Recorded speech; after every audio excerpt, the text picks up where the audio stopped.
한국의 많은 목사님들이 한국 교회를 경험합니다. 금년 각 교단 총회를 보게 되면 많은 성도들이 이미 교회를 떠났습니다. 더 걱정스러운 것은 앞으로 계속 더 많은 교인들이 교회를 떠나갈 것이다 하는 예측을 하고 있습니다. 저는 요사이 가끔 자다가 깨면은 잠을 자지 못합니다. 한국 교회가 무너지고 있는데 앞으로 어떻게 할 것인가, 어떤 대책이 있을 것인가, 이런저런 생각을 하다가 잠을 못 자는 때가 한두 번이 아닙니다. 한국 교회는 놀라운 속도로 빠른 성장을 했습니다. 어떻게 보면 한국 교회가 무너지는 것도 그와 같은 속도로 무너지는 것이 아닌가 하는 걱정까지 하게 됩니다. 저는 한국 교회가 어떻게 성장했는지, 정말 우리 한국 기독교가 종교 개혁의 그런 사상이 있는지 심히 걱정스럽습니다.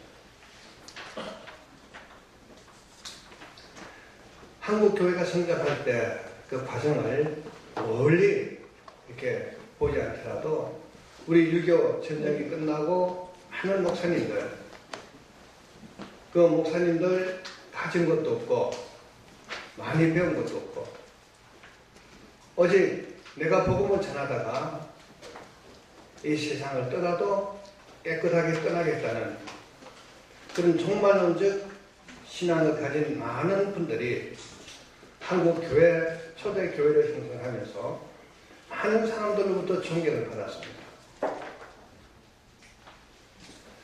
얼마 전까지도 있었습니다만은 교회 성명이라고 쌀통도 있었죠. 지금은 어느 때부터 다 사라지고 없습니다.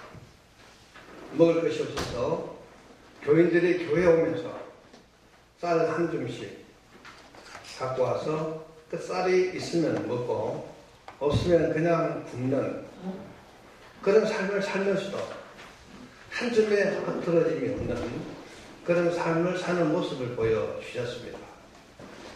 그런 목사님들 때문에 많은 사람들이 교회를 좋아하게 되고 교회를 존경하게 되고 교회를 사모하게 되고 그래서 한국 교회가 전 세계에서 찾아볼 수 없는 빠른 속도로 성장을 하게 됐습니다.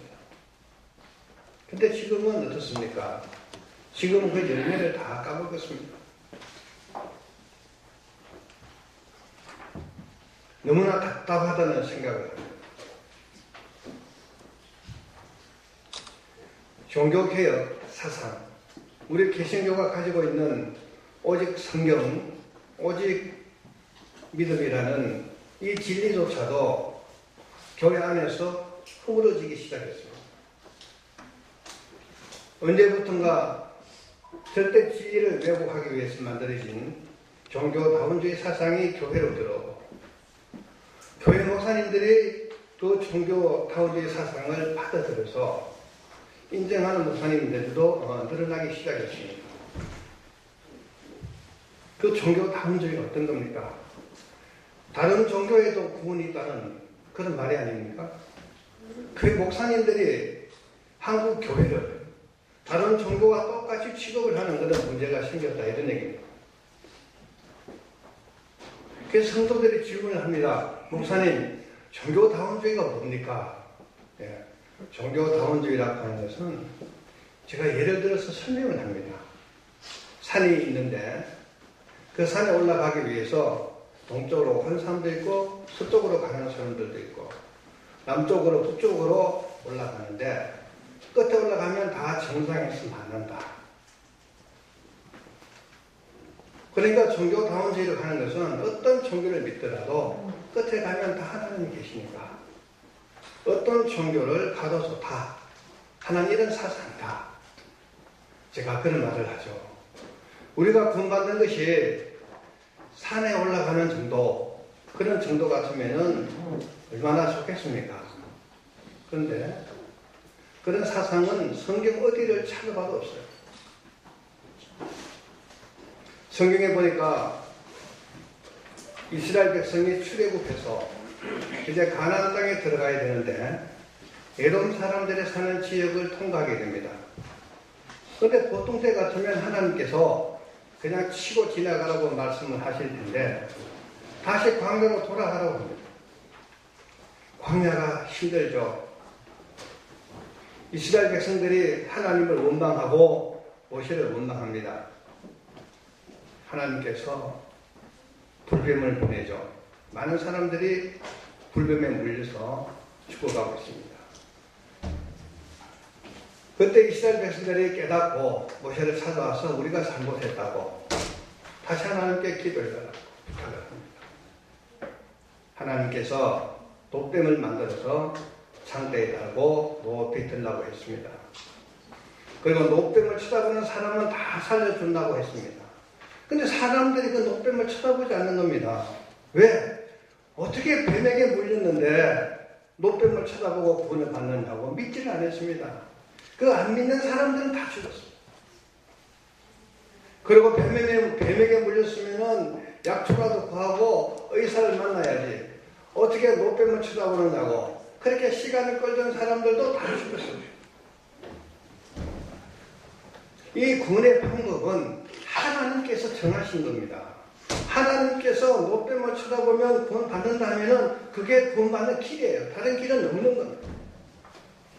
인간들의 이성으로 생각이 되든지 생각이 되지 않든지 상관없이 하나님께서 그 방법을 제시하시면 오직 구원의 길은 그 방법밖에 없는 거예요. 신약에도 보니까 예수님께서 요한복음 3장 14절에서 15절에 그렇게 분명하게 기록되어 있습니다. 모세가 돛뱀을 던져같이 나도 십자가에서 그렇게 죽을 거라. 오직 예수만 믿으면 구원받는다고 그랬는데 내가 거기에 뭘 더 보탤 게 있습니까? 예수님의 십자가 사역이 부족해서 그래서 우리가 어떤 행위를 더 보탤 게 있습니까? 어떻게 보면은 우리가 신앙생활을 하기 위해서 좀 더 헌신하고 좀 더 봉사하고 이렇게 하면은 이렇게 구원받는데 도움이 될 것이라고 생각하는 그런 사람들이 굉장히 많이 늘어났습니다. 어떻게 볼 때는 참 그게 신앙이 좋은 것 같지만은 굉장히 불경스러운 얘기죠. 예수님의 십자가 사역이 뭔가 부족해서 내가 다른 노력을 해서 그게 보태고 구원을 받아야 한다면은 얼마나 하나님을 경외하지 못하는 그런 자세라고 말할 수 있지 않습니까? 십자가 그 자체가 완벽한 겁니다. 모세가 돛뱀을 들고 돛뱀을 쳐다보는 사람은 다 구원받는다고 했습니까? 하나님께서 다른 일을 하지 말라고 그랬습니다. 돛뱀만 쳐다보라고 그랬어요. 돛뱀을 쳐다보는 사람은 다 구원을 받는다. 다른 걸 일체 요구하지 않았습니다. 돛뱀을 쳐다보지 않고 다른 걸 구하려고 했던 사람은 다 죽었어요. 지금도 똑같습니다. 예수 외에 구원받을 만한 다른 길이 있다고 주장하는 사람들은 다른 사람들 다 죽이는 거예요. 자신도 죽고 다른 사람도 다 죽이는 겁니다. 그런 일들이 오늘날 한국 교회에 이단 사상으로 계속 퍼져가고 있습니다. 오늘 여기 심포지엄 보니까 분단의 현장에서 교회를 세우자고 그랬는데 교회를 아무리 세우면 뭐합니까? 이런 이단 사상이 들어가면은 다 무너지는 거예요. 우리가 절대 진리 안에 쓰고 그 진리를 정확히 깨닫고 그 진리를 가지고 분단의 현장에 교회를 세워야지 그 교회가 교회답게 성장하는 것이지 다른 진리, 다른 생각, 다른 복음 이런 것은 교회를 세워봤자 그냥 무너지는 거예요. 한국 교회가 다시 한번 종교개혁 사상을 다시 한번 깊이 깨닫고 우리가 어떻게 개혁을 한 것인데 우리가 어떤 진리를 가지고 어떻게 살아야 될 것인지 이런 정말 정확한 진리에 서서 한국 교회를 위대하면 한국 교회가 이런 혼란의 기회를 또다시 맞지 않을 겁니다. 사랑하는 동역자 여러분, 여기 계신 모든 분들이 다 한국 교회를 걱정합니다. 그런데 더 걱정스러운 것은 아무도 대안을 찾지 못하고 있다는 겁니다. 독일에서 오신 어떤 교수님이 저와 대화를 하다가 한국 교회가 수년 내에 빠른 속도로 유럽처럼 그렇게 될 것이다 하는 그런 말씀을 했습니다. 제가 그 말씀을 듣고 굉장히 답답했어요.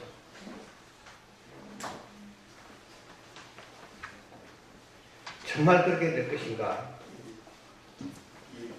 김준권 목사님이 돌아가시기 전에 저와 대화를 하면서 내가 죽고 나면 그때부터 10년 안에 대학교 안에 모든 기독교 동아리가 없어질 것이다. 그런 말씀을 했는데 사실이 됐습니다. 우리가 다시 한번 이 시점에서 우리 모든 교회 지도자들이 정신을 바짝 차리고 정말 철저한 진리에 서서 다시 한번 한국 교회를 바라보고 한국 교회의 미래를 바라보고 정확한 진리 안에서 성장하지 않으면 앞으로도 희망이 없을 것이다. 신앙의 열정이 세속적인 복음으로, 기복적인 복음으로 이런 다른 복음으로 한국 교회가 성장하다 보니까 끝에는 이런 문제가 오게 된 것이다. 이렇게 말하는 분들도 많습니다. 우리는 다시 한번 이 시점에서 오늘 이 기회를 통해서 우리 신앙의 모습을 한 번 더 보고 바른 성경 그리고 진리에 서서 다시 한번 한국 교회를 새롭게 성장하고 발전시키는 주역이 되기를 주님의 이름으로 축원합니다. 기도하겠습니다. 하나님 아버지 감사합니다. 부족한 저희들 불러서 너무나 귀한 사명을 맡겨주셨습니다.